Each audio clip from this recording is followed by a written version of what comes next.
ਏਕਤਾ ਵਿੱਚ ਬਲ ਹੈ। ਇਹ ਕੱਲੀਆਂ ਕਹਾਣੀਆਂ ਸੁਣਾਉਣ ਲਈ ਨਹੀਂ ਹੁੰਦੀਆਂ, ਇਹਨਾਂ ਕਹਾਣੀਆਂ ਤੋਂ ਸਾਨੂੰ ਸਿੱਖਿਆ ਲੈਣੀ ਚਾਹੀਦੀ ਹੈ। ਭਾਵੇਂ ਕਿ ਇਹ ਕਹਾਣੀਆਂ ਅਸੀਂ ਬਚਪਨ ਤੋਂ ਸੁਣਦੇ ਆ ਰਹੇ ਹਾਂ। ਸੁਣੀਆਂ ਨੇ ਨਾ ਵੀ ਇੱਕ ਬਜ਼ੁਰਗ ਹੁੰਦਾ ਸੀ, ਉਹਦੇ 4 ਪੁੱਤਰ ਸੀ। ਪੁੱਤਰ ਉਹਦੇ ਸਾਰੀ ਉਮਰ ਆਖੇ ਨਹੀਂ ਲੱਗੇ। ਜਦੋਂ ਬਜ਼ੁਰਗ ਬਿਮਾਰ ਹੋ ਗਿਆ, ਮੰਜੇ 'ਤੇ ਪੈ ਗਿਆ, ਤਾਂ ਆਪਣੇ 4 ਪੁੱਤਰਾਂ ਨੂੰ ਕੋਲ ਬੁਲਾਇਆ। ਕੋਲ ਬੁਲਾ ਕੇ ਹੱਥ ਦੇ ਵਿੱਚ ਇੱਕ ਇੱਕ ਸੋਟੀ ਦਿੱਤੀ ਅਤੇ ਆਖਿਆ ਤੋੜ ਕੇ ਵਿਖਾਓ। ਤਾਂ ਉਹਨਾਂ ਬੱਚਿਆਂ ਨੇ 1 ਮਿੰਟ ਦੇ ਵਿੱਚ ਉਸ ਲੱਕੜੀ ਨੂੰ ਤੋੜ ਦਿੱਤਾ, ਸੋਟੀ ਨੂੰ ਤੋੜ ਦਿੱਤਾ। ਅਤੇ ਫਿਰ ਬਜ਼ੁਰਗ ਨੇ ਇੱਕ ਇੱਕ ਲੱਕੜ ਨੂੰ ਇਕੱਠਾ ਕਰਕੇ 4 ਲੱਕੜਾਂ ਨੂੰ ਇਕੱਲੇ ਇਕੱਲੇ ਪੁੱਤਰ ਨੂੰ ਦਿੱਤੀ ਵੀ ਤੋੜ ਕੇ ਦਿਖਾਓ। ਉਹ 4 ਪੁੱਤਰਾਂ ਤੋਂ 4 ਲੱਕੜਾਂ ਨਹੀਂ ਟੁੱਟੀਆਂ। ਇਕੱਲੇ ਇਕੱਲੇ ਨੇ ਜ਼ੋਰ ਲਾ ਕੇ ਵੇਖ ਲਿਆ। ਪਹਿਲਾਂ ਜਿਹੜੀਆਂ ਲੱਕੜਾਂ ਟੁੱਟੀਆਂ ਸੀ, ਸੋਟੀ ਟੁੱਟੀ ਸੀ, ਉਹ ਇਕੱਲੀ ਇਕੱਲੀ ਸੀ। ਦੂਜੇ ਨੰਬਰ 'ਤੇ ਜਿਹੜੀਆਂ ਦਿੱਤੀਆਂ ਉਹ 4 ਇਕੱਠੀਆਂ ਸੀ। ਪੂਰਾ ਜ਼ੋਰ ਲਾ ਕੇ ਬਹਿ ਗਏ ਪਰ ਨਹੀਂ ਟੁੱਟੀਆਂ। ਇੱਥੋਂ ਉਸ ਬਜ਼ੁਰਗ ਨੇ ਸਮਝਾਇਆ ਕਿ ਜੇਕਰ ਇਕੱਠੇ ਰਹੋਗੇ, ਇਕੱਤਰ ਰਹੋਗੇ, ਤੁਹਾਡੇ 'ਤੇ ਕੋਈ ਹਮਲਾ ਨਹੀਂ ਕਰ ਸਕਦਾ, ਤੁਹਾਨੂੰ ਕੋਈ ਬੇਇੱਜ਼ਤ ਨਹੀਂ ਕਰ ਸਕਦਾ, ਤੁਹਾਨੂੰ ਕੋਈ ਗੁਲਾਮ ਨਹੀਂ ਬਣਾ ਸਕਦਾ। ਉਹ ਬਜ਼ੁਰਗ ਦੀ ਜਿਹੜੀ ਸਾਖੀ ਹੈ, ਕਹਾਣੀ ਹੈ, ਉਹ ਸਾਨੂੰ ਇਹ ਸਿੱਖਿਆ ਦੇ ਰਹੀ ਹੈ। ਸਾਡੇ ਸਾਹਮਣੇ ਸਾਡੇ ਸਤਿਗੁਰਾਂ ਨੇ ਇਤਿਹਾਸ ਸਿਰਜਿਆ। ਸਾਡੇ ਸਤਿਗੁਰਾਂ ਨੇ ਬਾਣੀ ਨੂੰ ਸਾਡੇ ਸਨਮੁਖ ਰੱਖਿਆ, ਬਾਣੀ ਨਾਲ ਜੋੜਿਆ। ਆਪ ਸਾਡੇ ਸਤਿਗੁਰਾਂ ਨੇ ਇੱਕ ਹੋ ਕੇ ਵਿਖਾਇਆ। ਫਿਰ ਅਸੀਂ ਕਿਉਂ ਨਹੀਂ ਉਸ ਰਸਤੇ ਤੁਰਦੇ? ਏਕ ਪਿਤਾ ਏਕਸ ਕੇਹਾ ਮੁਬਾਰਿਕ, ਤੂੰ ਮੇਰਾ ਗੁਰ ਹਾਈ।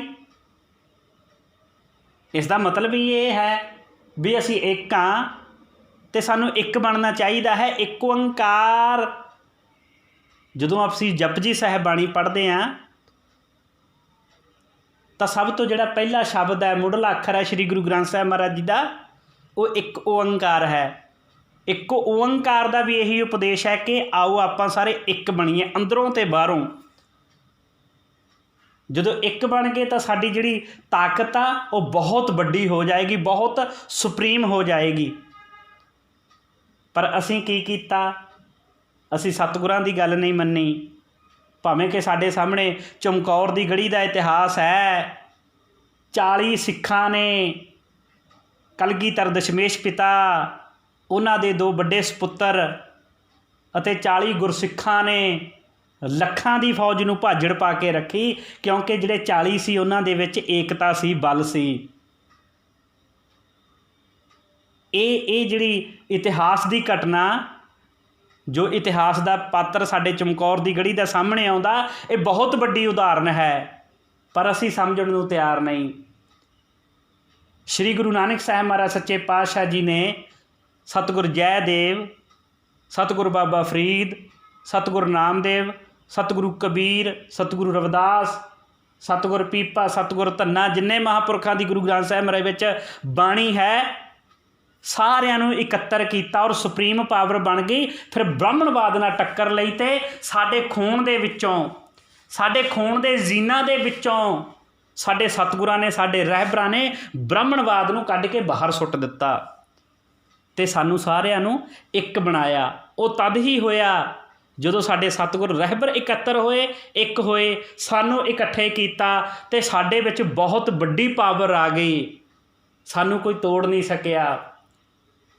ਅੱਜ ਸਾਡੇ 'ਤੇ ਅਤਿਆਚਾਰ ਹੀ ਤਾਂ ਹੋ ਰਿਹਾ ਹੈ ਕਿਉਂਕਿ ਸਾਡੇ 'ਤੇ ਇੱਕ ਨੀਤੀ ਅਪਣਾਈ ਗਈ ਹੈ। ਇਹ ਨੀਤੀ ਭਾਵੇਂ ਸਦੀਆਂ ਤੋਂ ਚੱਲਦੀ ਆ ਰਹੀ ਹੈ, ਪਾੜੋ ਅਤੇ ਰਾਜ ਕਰੋ।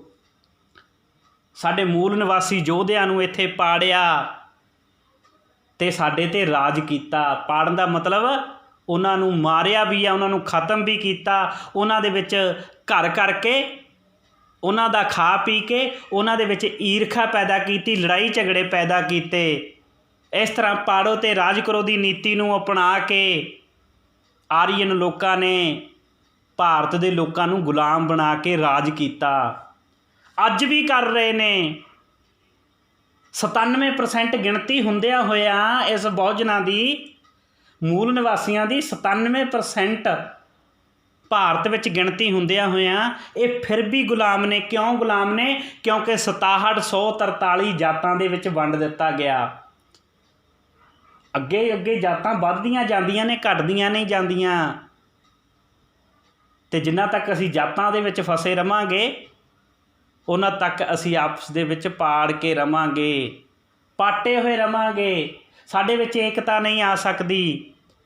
ਏਕਤਾ ਲਿਆਉਣ ਲਈ ਸਾਨੂੰ ਸਾਡੇ ਸਤਿਗੁਰਾਂ ਦੇ, ਸਾਡੇ ਰਹਿਬਰਾਂ ਦੇ ਉਪਦੇਸ਼ ਨੂੰ ਮੰਨਣਾ ਹੋਏਗਾ। ਨਾ ਅਸੀਂ ਗੁਰੂ ਗ੍ਰੰਥ ਸਾਹਿਬ ਮਹਾਰਾਜ ਸੱਚੇ ਪਾਤਸ਼ਾਹ ਜੀ ਦੀ ਛਾਇਆ ਛਤਰ ਹੇਠ ਆਏ ਹਾਂ, ਅਤੇ ਨਾ ਹੀ ਸਾਡੇ ਰਹਿਬਰ ਬਾਬਾ ਸਾਹਿਬ ਡਾਕਟਰ ਭੀਮ ਰਾਓ ਅੰਬੇਦਕਰ ਸਾਹਿਬ ਜੀ ਦੇ ਲਿਖੇ ਸੰਵਿਧਾਨ ਦੀ ਛਾਇਆ ਛਤਰ ਹੇਠ ਆਏ ਹਾਂ। ਕਿਉਂ ਨਹੀਂ ਆਏ? ਇਹਦਾ ਕਾਰਨ ਤੁਹਾਨੂੰ ਪਤਾ? ਅਤੇ ਕਿਉਂ ਜੁੱਤੀਆਂ ਖਾ ਰਹੇ ਹਾਂ, ਕਿਉਂ ਛਿੱਤਰ ਖਾ ਰਹੇ ਹਾਂ? ਇਹਦਾ ਕਾਰਨ ਹੀ ਇਹ ਆ ਕਿ ਅਸੀਂ ਇੱਕ ਨਹੀਂ ਹੋਏ। ਸੋ ਸਭ ਤੋਂ ਪਹਿਲਾਂ ਸਾਨੂੰ ਇੱਕ ਹੋਣਾ ਪੈਣਾ, ਇਕੱਤਰ ਹੋਣਾ ਪੈਣਾ, ਤਾਂ ਹੀ ਗੱਲ ਬਣੇਗੀ। ਇਹੀ ਉਦਾਹਰਨ ਹੈ ਕਿ ਏਕਤਾ ਵਿੱਚ ਬਲ ਹੈ। ਏਕਤਾ ਦੇ ਵਿੱਚ ਬਲ ਤਾਂ ਹੀ ਹੋਏਗਾ ਜੇਕਰ ਅਸੀਂ ਇਕੱਠੇ ਹੋਵਾਂਗੇ। ਇਕੱਠੇ ਤਾਂ ਹੋਵਾਂਗੇ ਜੇਕਰ ਅਸੀਂ ਆਪਣੇ ਸਤਿਗੁਰਾਂ ਦੇ, ਆਪਣੇ ਮਹਾਂਪੁਰਖਾਂ ਦੇ, ਆਪਣੇ ਰਹਿਬਰਾਂ ਦੇ ਇਤਿਹਾਸ ਨੂੰ, ਬਾਣੀ ਨੂੰ, ਸੰਵਿਧਾਨ ਨੂੰ ਸੰਭਾਲ ਕੇ ਰੱਖਾਂਗੇ। ਆਪਣੇ ਬੱਚਿਆਂ ਨੂੰ, ਆਪਣੇ ਭੈਣ ਭਰਾਵਾਂ, ਆਪਣੇ ਰਿਸ਼ਤੇਦਾਰਾਂ, ਸਾਕ ਸੰਬੰਧੀਆਂ ਨੂੰ ਦੱਸਾਂਗੇ। ਇਹ ਤਦ ਹੀ ਹੋਵੇਗਾ। ਆਓ ਆਪਾਂ ਸਾਰੇ ਇੱਕ ਬਣਨ ਦਾ ਯਤਨ ਕਰੀਏ।